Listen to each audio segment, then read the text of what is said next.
Hi there. My name is Arman Rai, and I'm a networking specialist at Google Cloud. In recent years, there have been record breaking numbers of DDoS, distributed denial of service attacks, against organizations and networks of many sizes, costing companies major financial losses, drops in production, and security threats.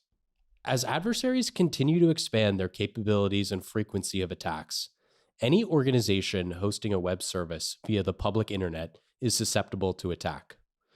While it isn't realistic to prevent all attacks, it's essential to mitigate the impact when it happens. CloudArmor is Google Cloud's DDoS defense service and web application firewall solution. One of the features available as part of CloudArmor is adaptive protection. Adaptive protection helps you protect your Google Cloud applications, websites, and services against Layer 7 DDoS attacks, such as HTTP floods and other high-frequency Layer 7 application-level malicious activity. Adaptive protection is a part of CloudArmor, which is a broader network security service that provides defenses against DDoS and application attacks. Adaptive protection builds machine learning models to identify and block web attacks on your infrastructure.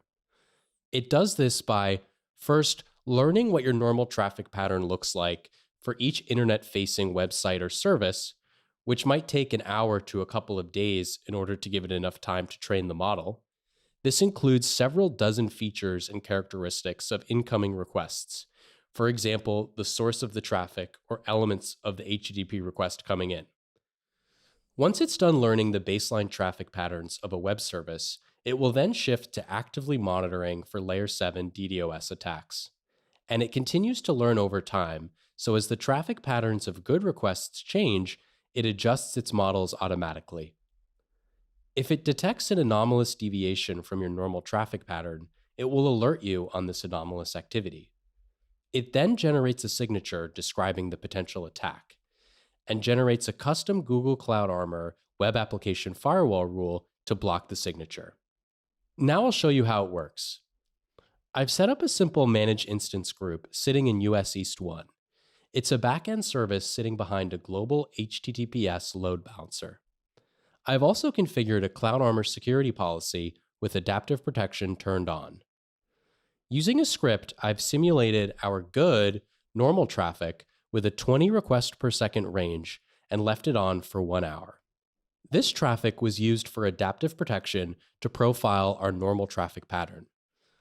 After an hour, I will simulate malicious user traffic to trigger adaptive protection's detection in real time. Here we are in the Google Cloud UI on the CloudArmor page. This is where you manage all of your CloudArmor security policies. Listed are multiple security policies that I have in this project. Clicking in on GCP demo policy, you can see a handful of example rules are listed.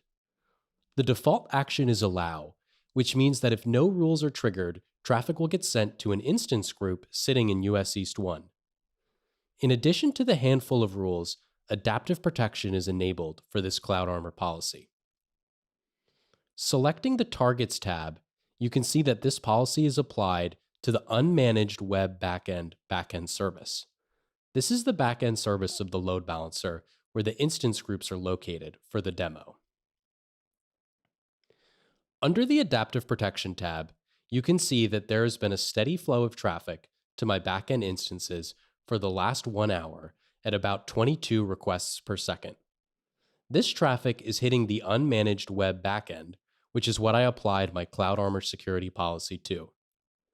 This security policy has adaptive protection enabled, so this traffic has now been profiled by adaptive protection to indicate a normal traffic pattern. In order to simulate abnormal traffic behavior, I created a script to send around 2,000 HTTPS requests per second to the public IP address of my L7 global load balancer that is front-ending my US East 1 managed instance group on Google Cloud. After several minutes have passed from my script running, I'll head back to the Adaptive Protection tab.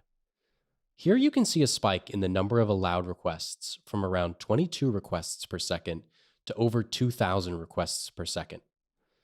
You can see under potential attacks that CloudArmor has flagged this simulated traffic as a potential attack. Drilling into the most recent alert, the signature and recommended rule tells us the confidence level of 97% that it is an attack. Looking into the details, you can see the remote host IP is listed as part of the attack signature, and there is a recommended rule to update my GCP demo policy security policy to protect against this attack.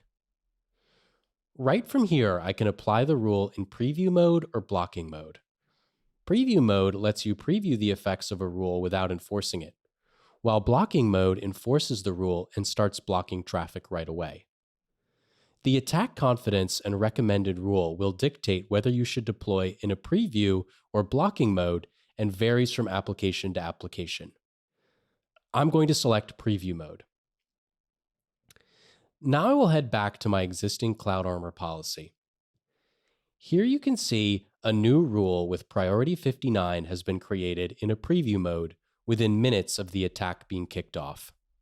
When a DDoS attack happens, it's a race against the clock to minimize any damage.